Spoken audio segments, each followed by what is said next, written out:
this is Nayalla. Thank you so much for joining me again today. So I did promise last year that I would cover anger and maybe do a series on it. I feel like we don't need to do a series on anger. What I'm going to do is sort of use this video as a little bit of a guide to sort of point you in the right direction so that we can all have a healthier relationship with anger. I think it's so important that we do so because very often what happens is if we feel certain emotions that have maybe also got an attachment to things, well, energetic, such as shame or guilt, we try and push it away, or we look at others, and we have a little bit of that disapproval or judgment because they're dipping into certain energies. But this is part of the human experience, to experience these emotions. And as long as we are not hurting another person with these emotions, we can actually use them to our advantage.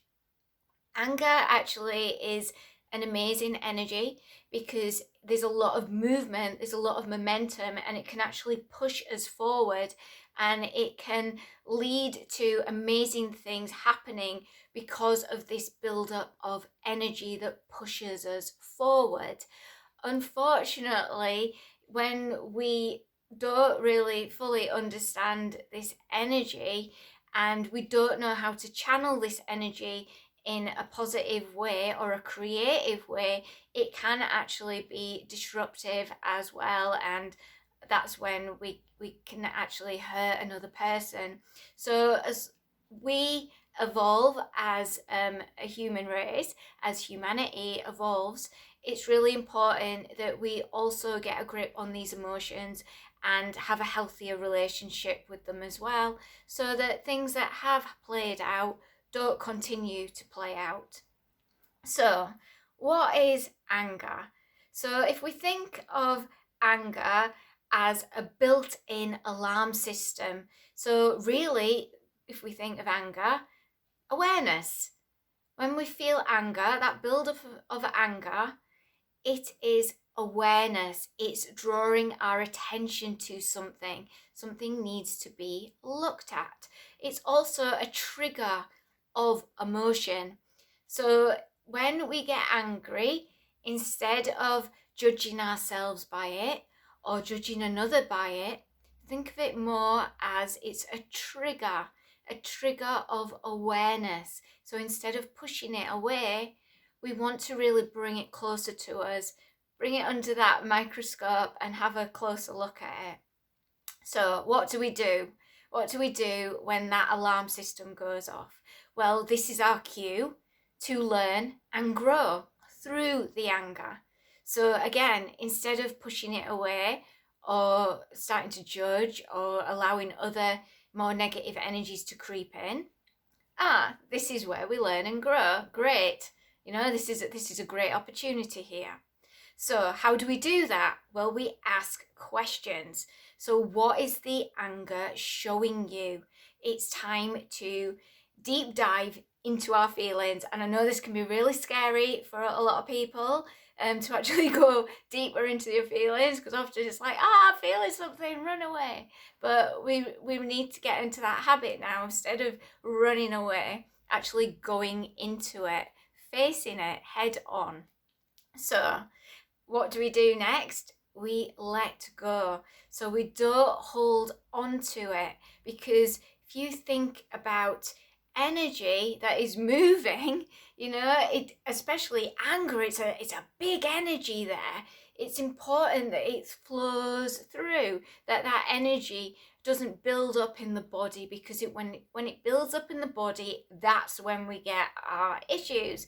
That's when we can get disorders and diseases, and the cells start holding a lot of memory, and we can get things such as cancer and tumors, and our internal organs starting to pack in because it's holding so much energy, and it's got nowhere to go because we're pushing it under.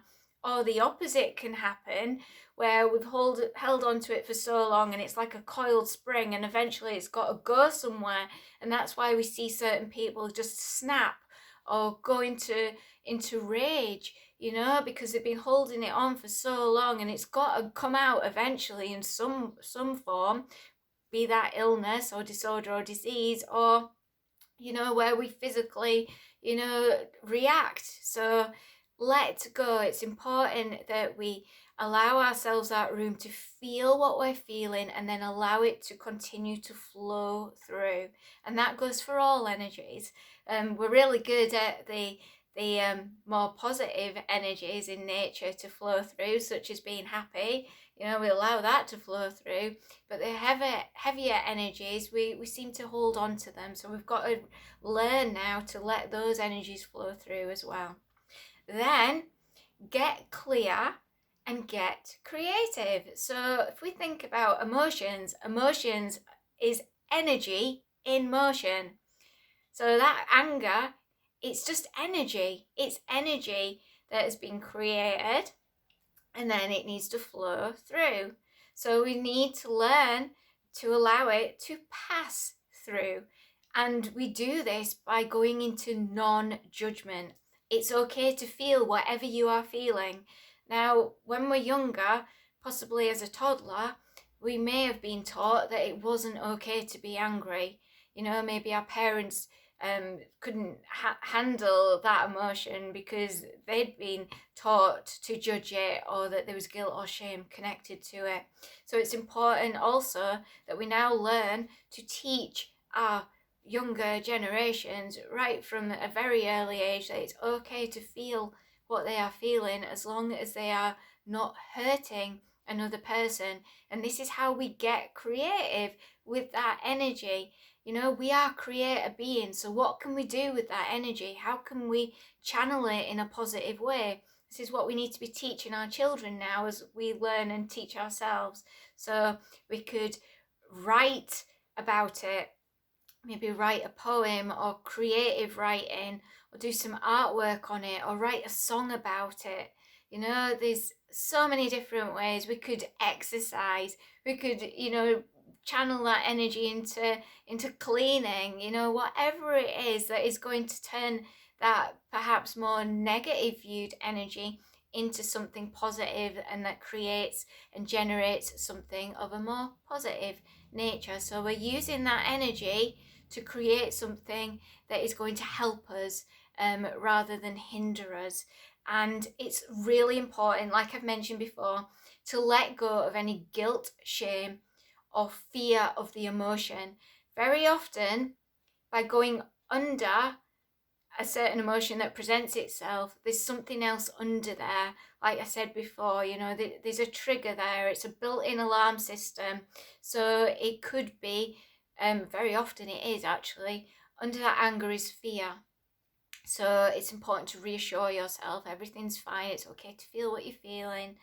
And this is what we do. So breaking that down even smaller into 3 steps. Step 1, forgive yourself and get clear about what you are feeling. Okay, so initially there's anger coming forward. Go a little bit deeper. What is going on here? What triggered you? What needs to be looked at? What part of you needs a little bit of extra love and attention here? Step 2, become the detective. Get to the root of the trigger. Because if you don't get to the root of it, you're just going to keep going around in a cycle, where you keep getting angry about something, but you don't really know why. It just becomes a habit then. You're getting angry because something's happening, but you don't understand why. So delve a little bit deeper. Instead of running away, go in. And step 3, it's important to deep dive to heal. So why is the alarm system going off? And this is where we build awareness, and this is where we get in touch with ourselves a lot more, where we understand ourselves a lot more, and where we're less likely to be triggered by the same sort of things. And in this case, where we're not going to go straight into anger, we're going to be more calm about the same sort of situation, because we're using that anger as a built-in alarm system that it's time to go into learning mode rather than, disruptive mode.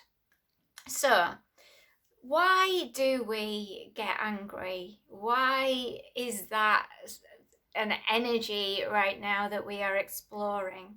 So it could be that this past hurts or pain that is unresolved that wants our attention right now. Perhaps something has happened in the past and it has hurt us, other people have hurt us, or a situation has hurt us. Maybe it's something that is very recent, and like we said before, under that anger is something else. So it could be hurt, could be fear, it could be, unresolved pain there. Think of like an open wound. If somebody touches it or you get some salt in it, it hurts. It hurts. And anger is that top bit that is hurting there. Why? Where is this pain coming from? So trauma triggers is a big one as well. Stress very often can cause anger. If we're tired or we're hungry or both. Also, another built-in alarm system here, we may be getting angry because somebody is stepping all over our boundaries, and sometimes we don't even realize that we've got a boundary there in place. So again, becoming aware, somebody does something, we get angry, and we didn't actually realize that we don't like somebody doing that to us. They've overstepped the mark. They've pushed at our boundary, or maybe stepped all over our boundary. And like we said, under the anger, it could be fear. We're fearful because somebody has, stepped over the boundary. So sometimes we know about our boundaries, other times we don't. And that alarm system is going off to make us aware that there's a boundary there and somebody's stepped over it. Okay, fears as well. That's a huge one here. So insecurities, and also our inner child as well. Our inner child might be feeling very scared, so it's important to reassure ourselves and connect with that inner child part of ourselves and let them know that everything's okay, and step in as the parent. And like I said, just make sure that inner child part of ourselves knows that they're safe and it's okay. And again, non-judgment. Whatever you're feeling, it's okay to feel it, as long as you're not hurting another person. It's really important not to project that energy onto another as well. And that's why we get creative, learn how to get creative and channel that energy. Also, very often when we're very empathic and loving beings, instead of directing that energy onto another, we can actually direct it onto ourselves. So again, that's really important we don't do that as well, that we channel that energy in a way that's not going to hurt either ourselves or another person. Judgments, so that anger may be coming forward because we are judging ourselves or we are judging others. So again, practicing non-judgment is a great way to start understanding anger in a different way, and also not allowing that charge to get so extreme. Also, projections. This is unconscious usually, where we are projecting our own hurts, our own fears, our own insecurities onto another in a way that could be deemed as more of an anger nature. Drama cycle as well.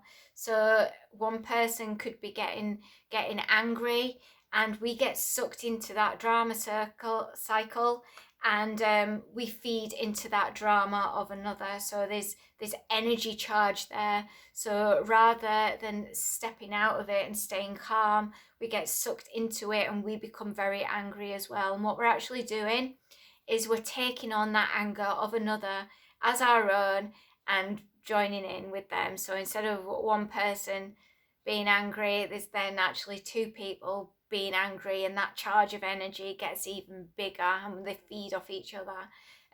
So have you noticed that in yourself, perhaps in relationships in the past, or something you're going through right now?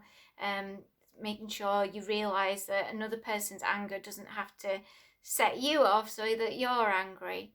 So I think the main point of this is to remember, do not fear anger. Learn to use it as a guide. Learn to use that energy as a guide and move through it without judgment. So I hope that has helped you today. If you want me to go deeper into it in any way, then let me know and I can do that for you. I think, like I said, I think it's really important that we all have a healthier relationship with anger, and we realize that we can use that energy to create amazing things rather than disruptive things. So it starts with us, where we have a healthier relationship with anger, and then it ripples out, and then the whole of humanity can have a healthier relationship with anger moving forward. So I'm going to leave that with you today, sending you so much love, wishing you a truly amazing day, whatever you decide to do, and I hope to see you again very, very soon. Goodbye for now.